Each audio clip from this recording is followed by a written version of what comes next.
Es tiempo para el debate y la opinión en Ágora con Gabriel Andrade.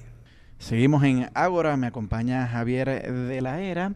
El tema que nos ocupa hoy es la relación entre determinismo y libre albedrío y la pregunta que han hecho los filósofos y religiones también desde hace varios milenios ya, que es si realmente somos o no libres.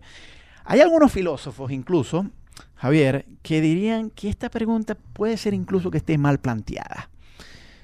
Filósofo católico, Peter Van Inwagen, por ejemplo, muy célebre, dice: si nosotros asumimos que el mundo está determinado, él, en tanto es incompatibilista, él asume no podemos ser libres, porque determinismo no es reconciliable con libertad.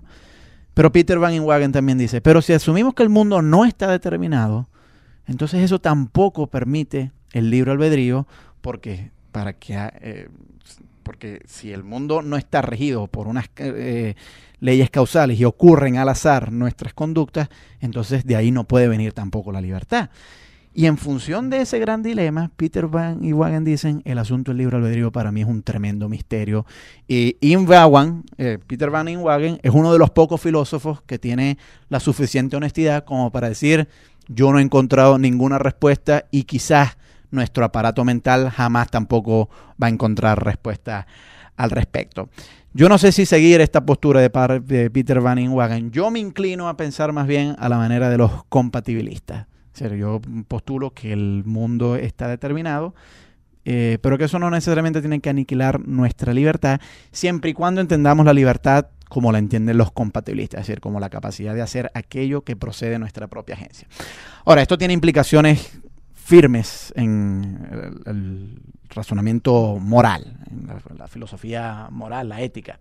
Porque claro, la intuición pareciera postular que si realmente nosotros no tenemos decisión de hacer una u otra cosa, no es atribuible responsabilidad.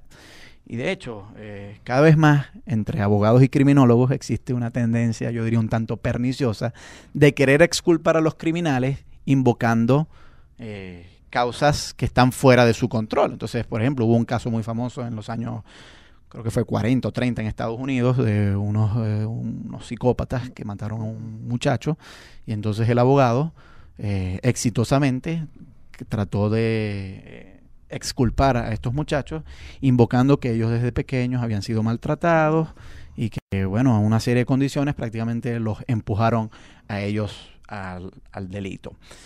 Ahora, ¿es esto o no viable? ¿Qué opino yo al respecto? Bueno, yo diría que sí se puede salvaguardar la responsabilidad moral siempre y cuando entendamos que libertad no es propiamente la capacidad para hacer aquello algo distinto de lo que hicimos, sino para haber actuado sin la coerción de un agente foráneo. Entonces, si un conjunto de causas desde la infancia fueron condicionando a un delincuente a delinquir, yo diría que esa acción de ese delincuente sí tiene responsabilidad moral.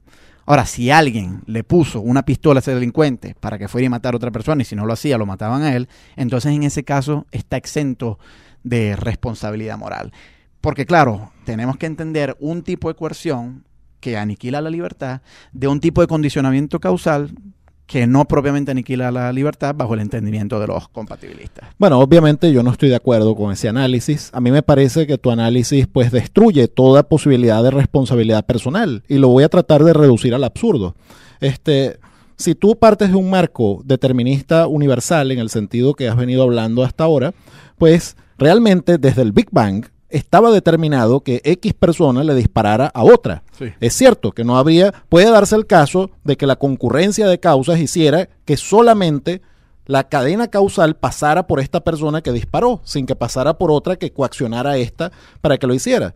Pero fíjate, si retrocedemos en el tiempo, tú estarías diciéndome que en el momento en que no existía la persona, ya existía virtualmente el hecho que iba a ocurrir, incluso antes de que exista la persona.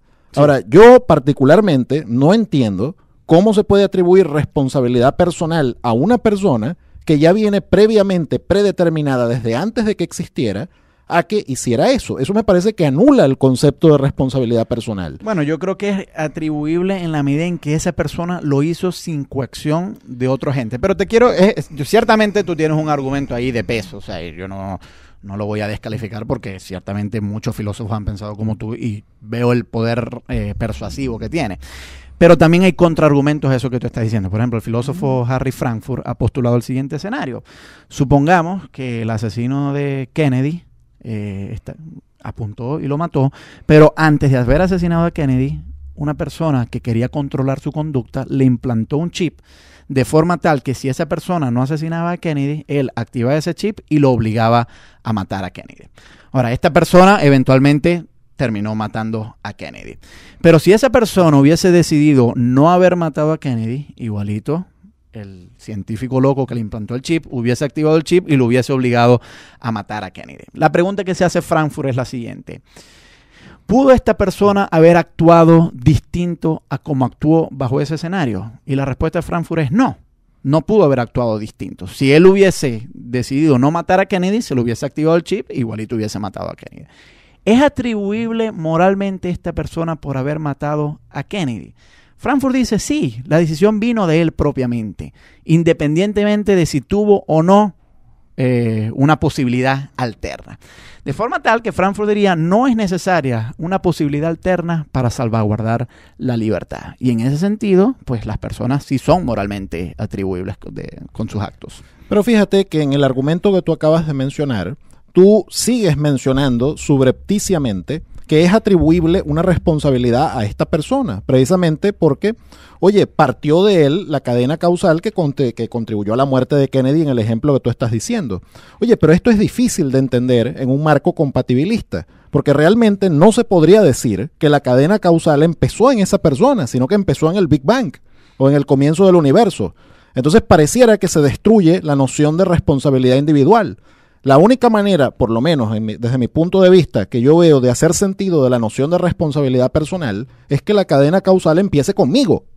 Si la cadena causal empieza previamente a mí, ya yo no soy propiamente el dueño de ese acto.